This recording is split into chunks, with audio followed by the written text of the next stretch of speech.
your friend who likes to play bing bong, whose rocket makes you yell hooray, bing bong, bing bong.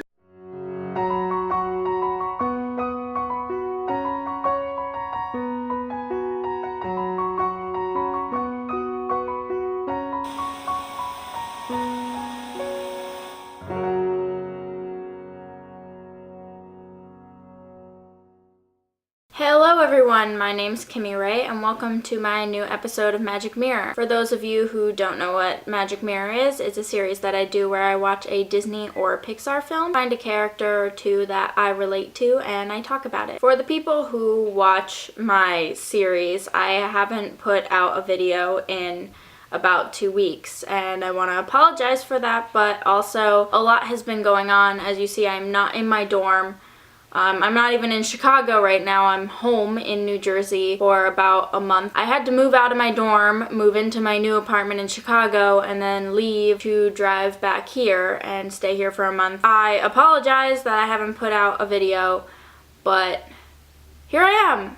Finally. So for this week, I did Inside Out. Inside Out is a story about a girl named Riley who is 11 years old, and she's from Minnesota but has to get up and move with her family to San Francisco. And because of this move, her world kind of gets turned upside down and her emotions end up going kind of all over the place. Riley's emotions, joy, sadness, fear, anger, and disgust have to guide her through this hard move in her life. But during the story, joy and sadness end up getting swept into the far reaches of Riley's mind and get lost. And then fear, anger, and disgust have to take over and try and figure stuff out for Riley. I just want to say that Inside Out is one of Pixar's most clever films that they've come up with. It depicts how we as humans have all of these emotions and how we handle certain events in our lives, and we're allowed to feel these things on a daily basis. But I think the biggest lesson of this story is that we're allowed to have sad moments. We don't have to block out the fact that at sometimes we can be sad, but we don't have to let sadness consume us. But like, it's just really clever. Little things like long-term memory and the train of thought that's like actually a train, and the islands of personality. It's just a very clever movie. It's definitely well thought out and it's so good. So if you haven't seen it, I highly recommend you go watch it. So this is gonna be a little bit of a different video. It's hard to relate just to one or two characters in this movie, and I more so related to kind of like situations. One thing this character did and one thing this character did, because I mean, they're emotions. So it's hard to be like, oh, I'm always sad,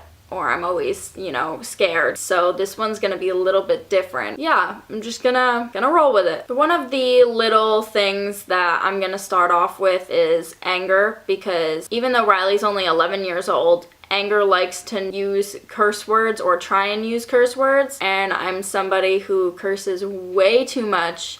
I mean, I know that I'm 21 years old and saying curse words isn't like that awful at my age, but when I use in every other sentence, it's kind of a problem. Another thing that I thought was funny was how the mine workers always send up the triple dent gum commercial, because there's always that one commercial jingle that gets stuck in your head and you'll probably never forget it. Nowadays, I probably have God knows how many jingles stuck in my head, but I think one I'll like never forget is the Slap Chop commercial, and like it was all over YouTube for a while. I can recite the whole entire Slap Chop remix song, which is probably sad, but it's like in my memory bank for like probably the rest of my life, and it's useless.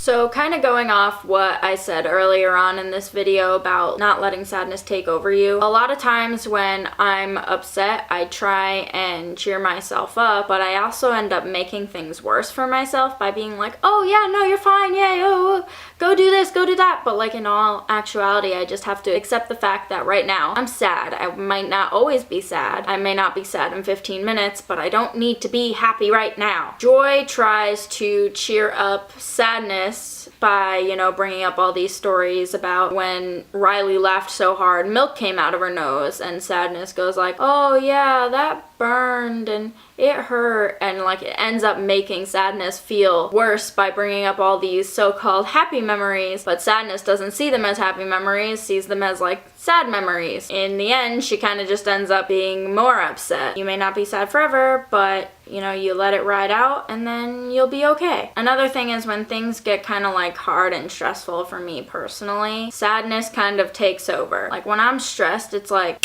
I'm sad. I don't handle stress well. I mean, I'm a very emotional person, so I don't really handle emotions well. When joy and sadness end up in long-term memory, sadness, you know, gets stressed out and doesn't want to walk anymore, and joy has to end up dragging her, and I feel like that's like actually real. Like that's a real thing. I have to take, you know, the little happiness that I have and drag my sadness along with me when I'm stressed out and I don't know what to do. Another thing is because joy and sadness aren't in headquarters, and as I said, fear, disgust, and anger have to guide Riley in her decisions, she ends up kind of going through a midlife crisis. And midlife crises are okay. They happen to everybody, and sometimes more than once. There are times where you don't feel like yourself and, you know, everything's going wrong, but coming out on the other side of a midlife crisis is what's the most important. Not everything is going to be the way it is right now in the future. Midlife crises are okay. If you start thinking your hobbies are changing or you don't know who you are, it's okay that these things happen. You will figure it out. The last character I want to talk about, it's about Bing Bong. Bing Bong is like the goofy, fun, caring side of my personality. He loves the little things in life, and I'm somebody who appreciates every little thing that happens in my life, although it may not seem like it sometimes at the time. I do appreciate everything and everybody in my life. He is imaginary, so things like Imagination Land, French Fry Forest, and Trophy Tower get him super excited, but it's little things like a forest made of french fries that like Bing Bong gets so excited about. But sometimes all it takes is something little to perk somebody up. And speaking of Trophy Tower, I'm gonna go on a little bit of a tangent here. The fact that Sadness says she gets a participation medal and Joy and Bing Bong get first place is absolutely hysterical. You can't help but laugh because it's so relatable. I'm assuming, I'm not saying I know, but I'm assuming at one point if you did sports, you got a participation medal or you got a participation trophy just for participating. And it's one of those things that you're like, yeah, cool. But then like as you get older, especially if it was when you were younger, but as you get older, you're like, wow, I got a trophy for participating, but I wasn't actually good. But the point of this is I played soccer when I was younger and I got a participation trophy, and I didn't notice at the time, but as I got older and I looked at it, they spelt my name wrong. How hard is it to spell Smith? But they put S-M-I-T-T-S. How do you spell Smith wrong?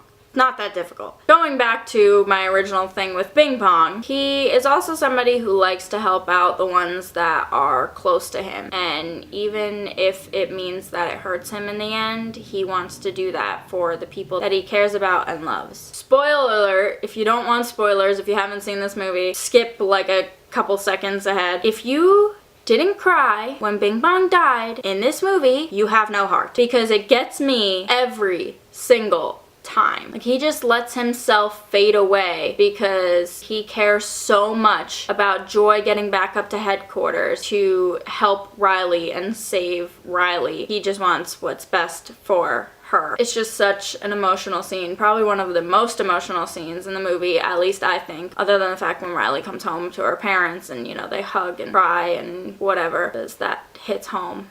So anyway, that's all I have for you guys today. I know that this was kind of a really emotional video about, you know, emotions, because that's what this movie is about. And I know it's not like my other videos where I talk about one character or two characters and how I related to them. There was more situations and like advice and stuff, but hey, whatever, that's how I felt that I should handle this video. So give this video a thumbs up if you liked it, and subscribe to my channel. Buttons are right down there. And let me know in the comment section down below if you relate to any of the things that I talked about, or any characters, or any situations, or anything. I'd love to hear about it, and I will see you guys next time.